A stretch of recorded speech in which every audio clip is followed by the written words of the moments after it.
बिस्मिल्लाहिर्रहमानिर्रहीम। बहुत important video. जैसा कि आजकल आइस का नशा बहुत आम है, मैं कुछ अलामात बताऊंगा।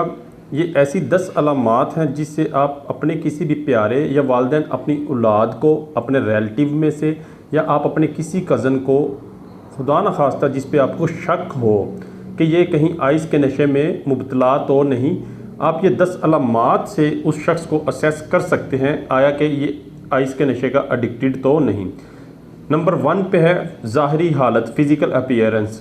ज़ाहरी हालत में हम 3 चीज़ें देखते हैं। आँखों की जो पुतली होती है आइस का नशा करने वाले की थोड़ी सी डायलेटेड होती है। जो उसके दांत होते हैं एक तो वो वीक होंगे, थोड़े से कमज़ोर होंगे और थोड़े से ब्लैक होंगे, और नॉर्मल जो एक दांत की बनावट होती है उससे थोड़े थिन और वीक नज़र आएंगे।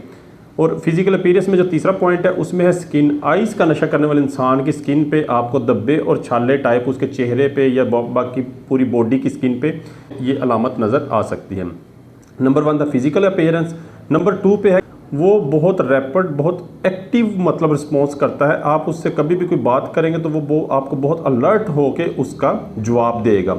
नंबर 3, आइस का नशा करने वाले इंसान का जो बॉडी टेम्परेचर होता है वो थोड़ा सा ज़्यादा होता है नॉर्मल से, और उसकी जो हार्ट बीट है, जो दिल की धड़कन है, वो भी नॉर्मल से थोड़ी ज़्यादा रहती है।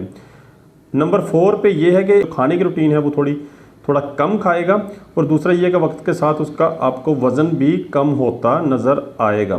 नंबर 5 उसकी जो मेंटल हेल्थ है, उसकी जो ज़हनी कैफियत है, वो आपको एवरी टाइम एनजाइटी और डिप्रेशन में नज़र आएगा। मतलब आपको उसका मूड एवरी टाइम डिप्रेसिव और परेशान हाली मतलब उसके मूड में नज़र आएगी।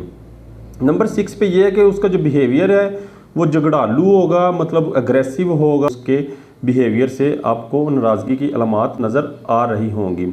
नंबर 7 पे ये है कि अगर आप उसकी जहाँ पे वो स्टे करता है या रूम में या कोई उसका सेपरेट रूम है या रहने की जगह है, वहाँ पे आप फिज़िकली अगर उस चीज़ को जाके असेस करें तो आपको आइस का नशा करने वाले इंसान के कमरे से कुछ स्पून्स मतलब चम्मच, निडल्स और होममेड या हैंडमेड पाइप्स और बोटल्स वगैरह मिल सकती हैं जो वो आइस के नशे के लिए इन चीज़ों का इस्तेमाल करता है।